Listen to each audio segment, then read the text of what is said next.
Hola, my friend. I'm Melissa V. Cartwright, and welcome to the Passionate Performer Podcast. You have a voice that deserves to be heard. And you also deserve to have a performance career where you don't feel like you're sacrificing who you are to meet the demands of the industry. I'm a Latin singer-songwriter, actress, and voice coach with 25 years of experience. And so I get it. I understand the grind, the joys, the ups and downs, and everything in between. We cannot keep doing the same thing, expecting different results. So we are here to help you problem solve those challenges, figure out why we're feeling the way we do, and give you the next right step. We are not here to mess around. We are ready to take action. Let's go.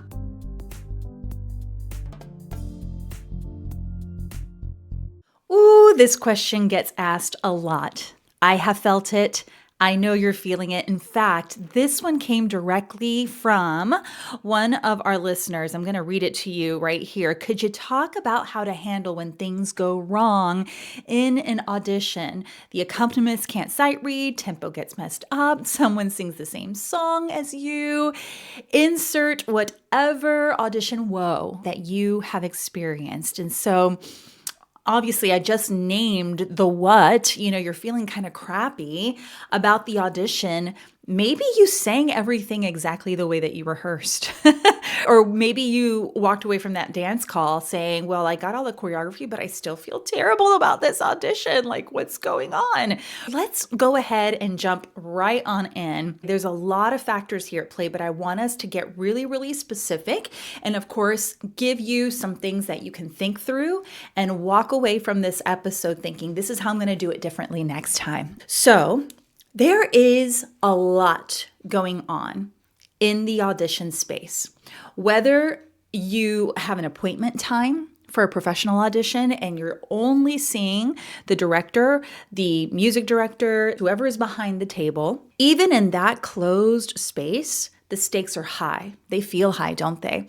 I mean, they feel high from the moment you actually walk into the audition space. You see that first person, it could be the stage manager, box office manager, whoever that is, running the audition table, making sure you either fill out extra paperwork, turn in your headshot resume, and then it's like, okay, now wait your turn or go up the stairs. Or, you know what I'm saying? Like, there's a lot at stake here. And there are a lot of variables that don't have anything to do with the singing, where your mind is like running at 90 miles an hour, trying to keep it all straight, trying to make sure that you're vocally warmed up, trying to make sure that you're wearing the right outfit, that you feel comfortable, that you have your sheet music all ready to go. So let's just simply acknowledge that you are doing something that most people wouldn't even dare attempt to do, that most people are sitting behind their keyboards very haphazardly critiquing everybody who shares their singing online, and they would not even dare do this, all right? So you are part of the population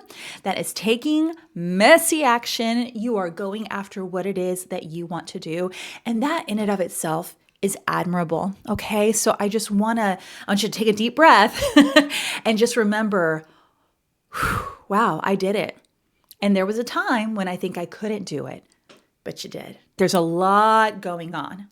There's also, because it is a high stakes situation for you, there are things that are happening outside of your control that have nothing to do with you, but it is easy for you to take ownership of those things because they may be happening within your audition space. The person who inquired about this said, I felt like the piano player was messing up my tempos, or, they weren't playing what we rehearsed, even though I communicated that ahead of time. So let's just, again, remind ourselves that number one, you're doing something bold, courageous, and amazing. You're doing what it is you love to do. Number two, there are things outside of your control. And we've got to actually loosen the grip on those things and learn how to be flexible, think fast on your feet, fast in your singing, in the moment if things do go awry, okay? So we're going to immediately jump to the how-to. What are some of the next right steps we need to take? Let's talk about mindset first. And you're like, I want to get to the singing part. I want to get to... We cannot skip over this step because I want you to reframe how you go into your audition. The job, and I've heard this before from different actors, different directors, different music directors, the job is not what it is you are auditioning for. Your job is the audition itself. It's beginning of April, just came off a very busy, active auditioning season, especially if you are auditioning for equity shows in New York or in different parts of the United States and all over the world. And so people are kind of coming off of that such a hectic audition season to get booked for regional shows, touring shows, even Broadway here in the United States. And so I just want to remind you, the job is not the actual job you're auditioning for. The job is auditioning. If you treat it as my mission is just to do my best, to show them what I have to offer with these 1632 bars, this monologue, and this dance call, and if I happen to fit the vision of the casting director, fan-freaking-tastic. And if not, I'll fit someone else's vision. I know that's hard to remember, especially if you are auditioning for a role that you want so badly, right? It's one of your dream roles on the list or dream jobs, but those are things outside of your control. You cannot control the perception of the director. You're not inside their brains, whatever vision it is they have. Let me tell you something. I want to also provide some clarity and maybe something that you could journal through as well. If you don't get the job, and it could be a role that you really, really wanted, I want you to think about, what did this closed door protect me from? Had I walked through that door that was not meant for me, and somehow I forced my way in or whatever, would it truly have been as fulfilling as I made it out to be in my head? Could I have been protected from working with a toxic director or crew? Was it going to take me away from something that really truly was meant for me, that really truly highlighted my strengths in whatever particular show or role that I was going to be a part of? So my friend, as shiny as that role seems for you or that opportunity seems for you, if you were not afforded the opportunity, it truly is not meant for you. And I'll even tell you this so that you don't give up auditioning. Maybe it wasn't meant for you in that specific season, in this specific time. There are countless stories, Broadway actors who got tons and tons and tons of no's, the doors were closed over and over again, yet they kept being invited back to audition for the same show in a different time. And then we're given the opportunity to do it. I do believe in seasons, and I believe in times and spaces where we are meant to be.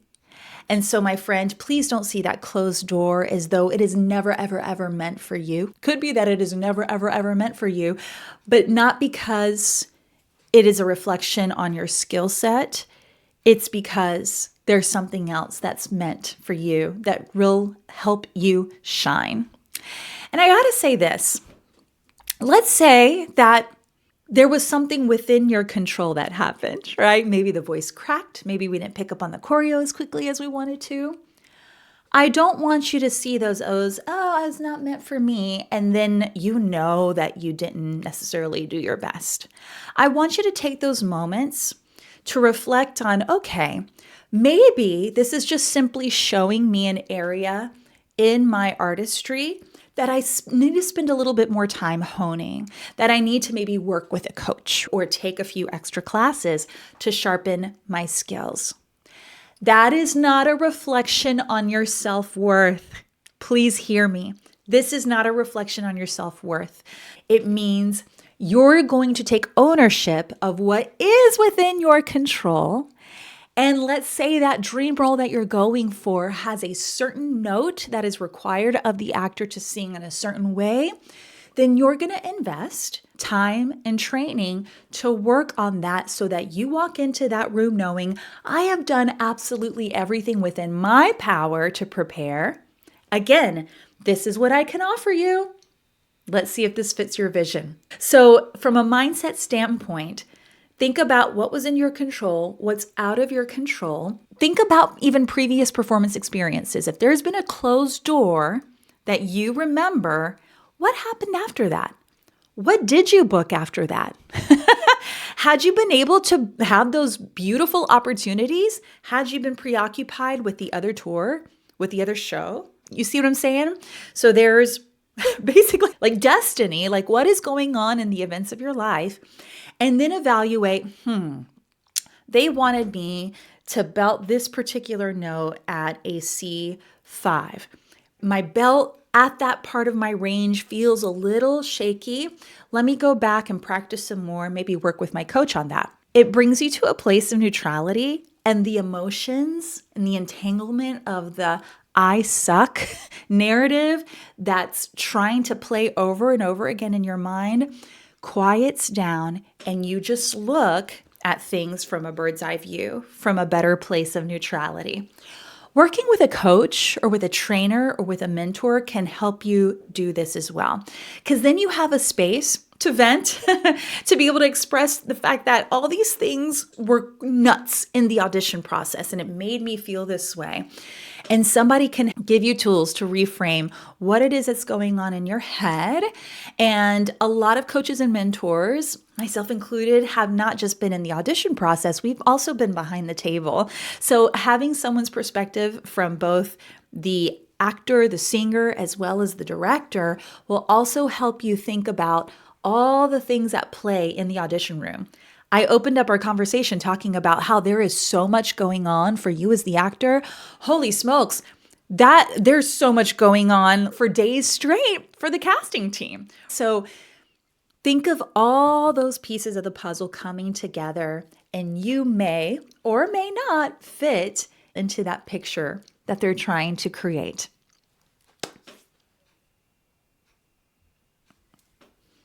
All right, so let's talk about some things that you can try in the moment when some of these things really go nuts. Let's talk about the piano player part of this because it's easy to just go ahead and blame that piano player for all your singing woes.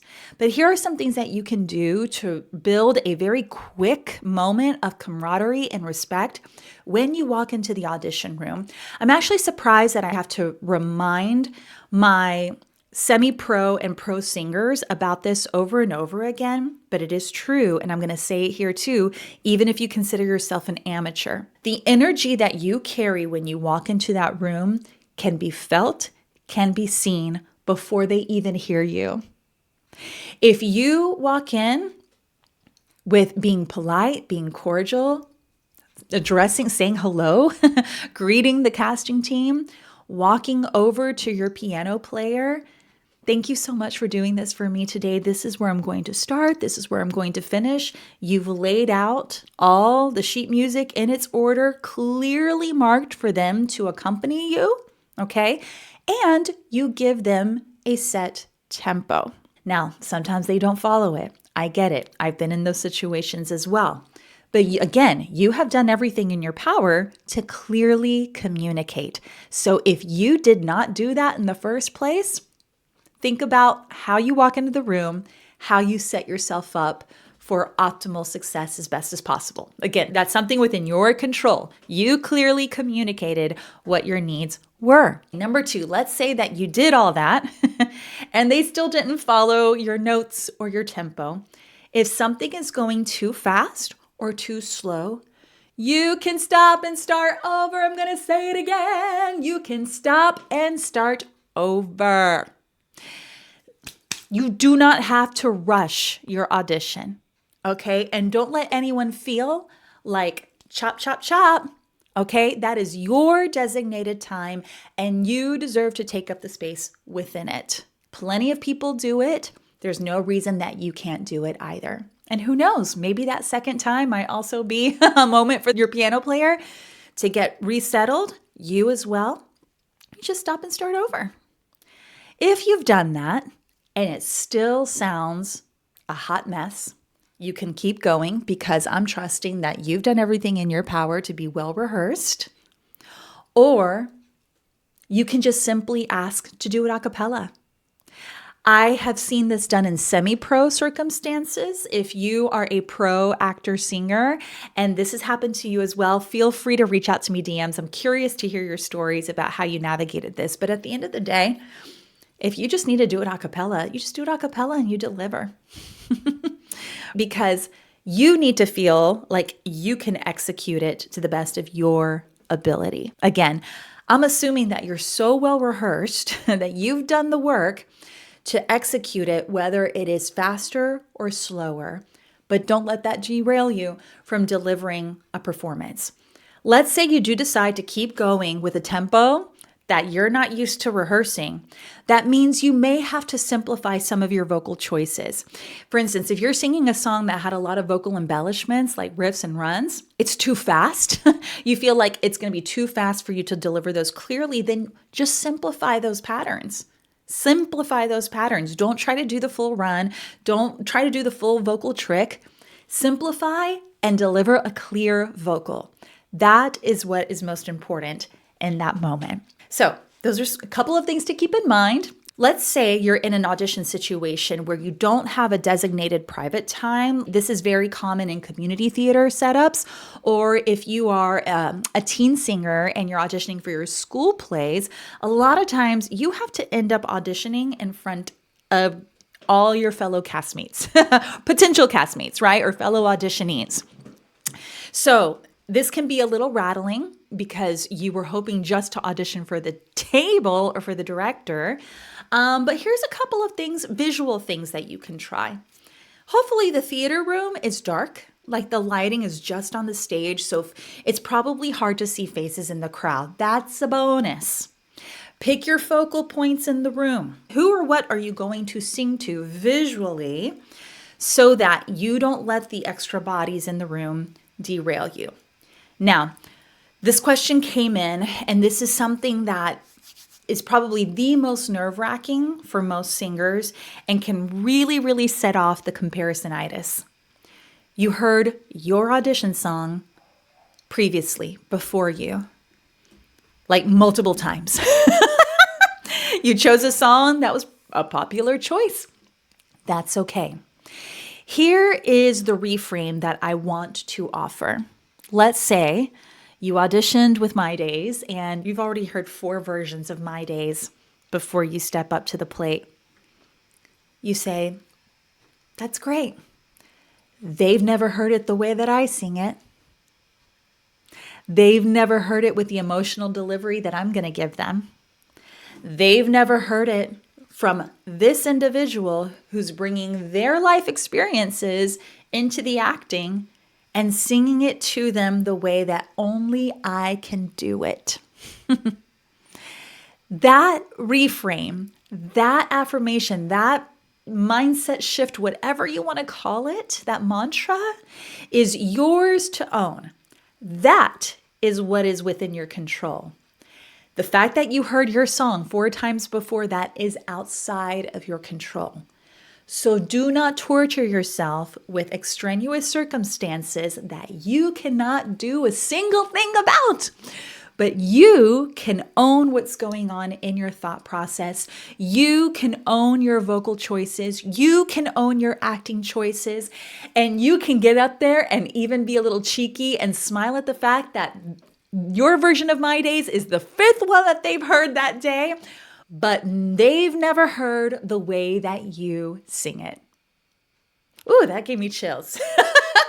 I gave myself chills because it's a good reminder for me too that when I'm stuck in that, oh crap, here we go again. It's the nature of the biz. Okay? Casting directors hear the same songs all the time. Singers that I work with torture themselves for picking just the right niche, specific, unique song. And you miss out on the process of, do I really enjoy this? Is this going to be something that my piano player can play through, set them up for success, right? Am I going to make the director work way too hard trying to figure out, oh, where's this song from? I've never heard this song. Where's this from? And not just enjoy your delivery of a song that may be familiar, may be semi-familiar. See what I'm saying? You're going to have to ask yourself, what's worth the energy and time? especially if you're auditioning on a regular basis. This is where audition books come into play, having a few go-tos that you know are your bread and butter, you know you can sing the mess out of them. This is where working with a coach is going to be super beneficial. If this is something that you've been exploring and you're having issues with the, oh, what's going on in my head before I get up to sing, I have an online course that I created just for you called Slay the Stage. We address the performance anxiety component as well as what to do visually so you feel like your stage presence really matches your vocal delivery. I'm going to link all that information in the show notes. And I'm also offering a very special in-person small group workshop for musical theater singers. If you live in the coastal Virginia area and you are the one sending your kids off to all the Broadway camps, because Lord knows we have so many of them around where we live, but you've been wanting to invest in yourself as a musical theater lover, I am doing the Slay the Stage musical theater workshop here at MVC Performance Studios. I'm only taking 5 to 6 singers because I want you to get lots and lots of detailed coaching. You're going to be in a room full of fellow musical theater nerds. So if this is something you're like, oh my gosh, I don't have to go to New York to do this, feel free to check that information out as well. We kick things off on April 16th, so make sure that you go in there and save your seat. My friend, your audition maybe didn't go as planned. That doesn't mean that you are not a passionate, powerful, performing artist, okay? So if you found this episode to be super helpful for you, give it a rating. Please connect with me over on Instagram. Send me a DM. If there is a question about your singing, about what's going on in your brain, about how to get out there and do it in front of an audience, send me your questions so that we can work things out here on the Passionate Performer podcast. I'll see you in the next episode. Nos vemos.